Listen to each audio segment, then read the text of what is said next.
Hi, if you've been following this series at all, you'll know the drill by now. An album every week, this year from every year of my life, which means week 7 and 1978. Check the playlist or the channel page for other years and for more albums.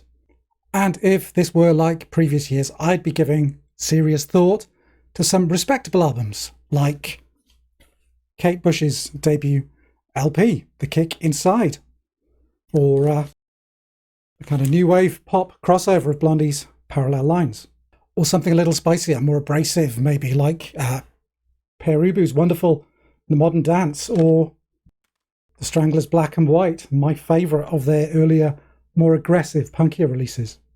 But no, it's 1978, I was 6 years old, and I can draw on my own memories of a genuine encounter with an album that affected me deeply. So this one's going to be an entirely personal and a quite emotional choice. So please bear with me. I may run over by a minute. Firstly, 1978, year 2 of primary school here in the UK. That's first grade, I think. And I was already exhibiting visible early stage nerd sign. NASA's manned moon landings had ceased earlier in the decade. I was completely obsessed with the space race. And a golden age of science fiction in popular culture was dawning. This was the year that Star Wars and Spielberg's Close Encounters of the Third Kind made it into UK cinemas. Both movies absolutely captivating little me. And TV, my goodness, Tom Baker as the Fifth Doctor, The Incredible Hulk and Blake Seven making their TV debuts. Seemingly endless reruns of The $6 Million Man and Space 1999. Yeah, space, time travel, alien encounters, droids, superheroes, cyborgs. This was my world in 1978. And into that world came a record, a rare purchase by my parents, who weren't, huge music collectors at all. An album, a double, no less, that both fascinated and terrified me in equal measure. And this is it, my significant album for 1978. This is Jeff Wayne's musical version of The War of the Worlds. Pretty funny, huh? Yeah, ground zero for the alternative, for the post-punk sound, and I'm choosing a symphonic prog concept album with a disco beat based on a late 19th century novel about the conquest of humanity by alien invaders. I did warn you that you'd have to bear with me.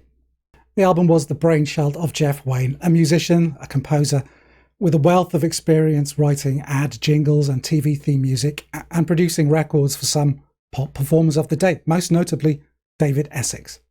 I won't go into too much detail about the origins of the project, as there are a number of great videos already out there on YouTube that go into this at some length, but suffice to say, in looking for a literary-focused musical project, and after considering several other novels, The Day of the Triffids and Brave New World were both on the shortlist, Jeff Wayne fell for the H.G. Wells story in a big way, and managed to acquire the rights from the family estate. The album was 3 years in the making, employing the talents of actor Richard Burton as the narrator, and in various singing and voice roles, David Essex, Justin Hayward of the Moody Blues, Phil Lynott of Thin Lizzy, Chris Thompson of Manfred Mann's Earth Band, and Julie Covington, a veteran stage singer and actress, most well known for her studio version of Evita's Don't Cry For Me, Argentina. Musicians included guitarist Chris Spedding, a producer of some early Sex Pistols demos, and bass-playing session legend Herbie Flowers, the guy behind Lou Reed's Walk on the Wild Side bass line. Anyway, enough details. The music, it's a double album, fairly closely following the original Wells story, with the first disc detailing the coming of the Martians, the second, the Earth under Martian occupation. The music itself is pretty much continuous on each side of both albums, with a seamless transition between tracks. And yes, symphonic, apocalyptic, prog disco pretty much covers it. Recurring musical motifs, leitmotifs, synths swooping in and out of the glowering strings, stinging fuzz guitar bursts, and a talk box, a bone-chilling talk box. Think Bon Jovi's Living on a Prayer, wheeled out for the Martian machine's cry of ooh-la. As a kid, I absolutely loved pouring over the lavish booklet that came with the double vinyl. Great illustrations throughout. But my goodness, when the ooh-lahs broke out, I would lose it big time and hide under the dining room table with my hands clasped over my ears. I was torn. The story was amazing. Burton is a wonderful narrator.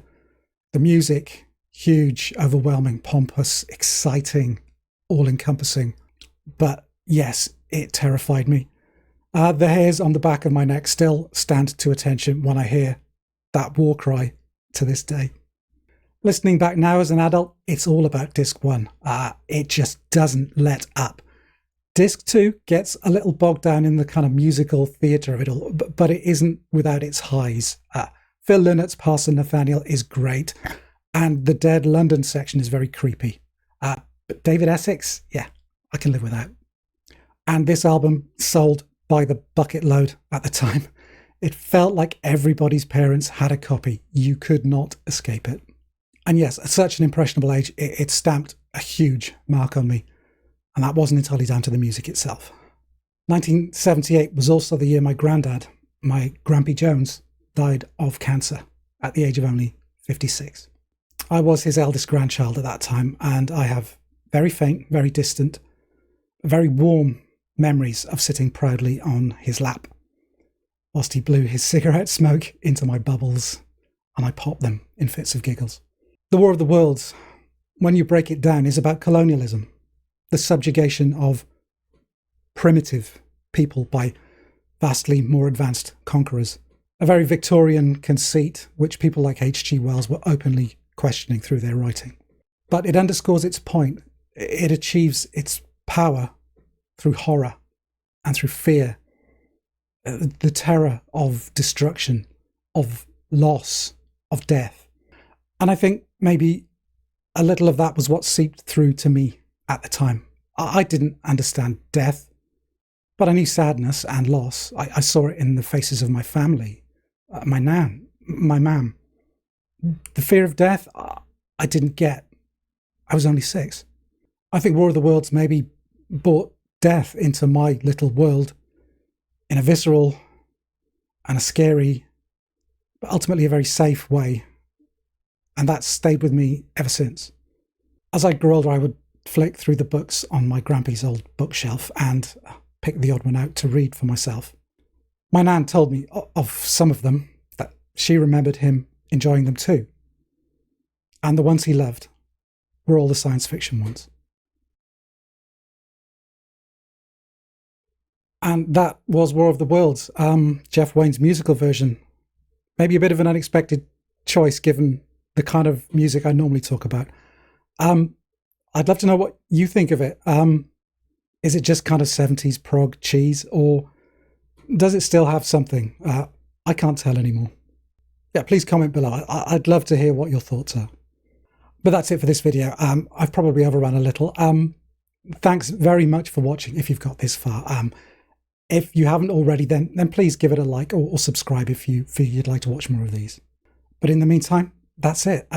Yeah, I will see you again very soon. Bye for now.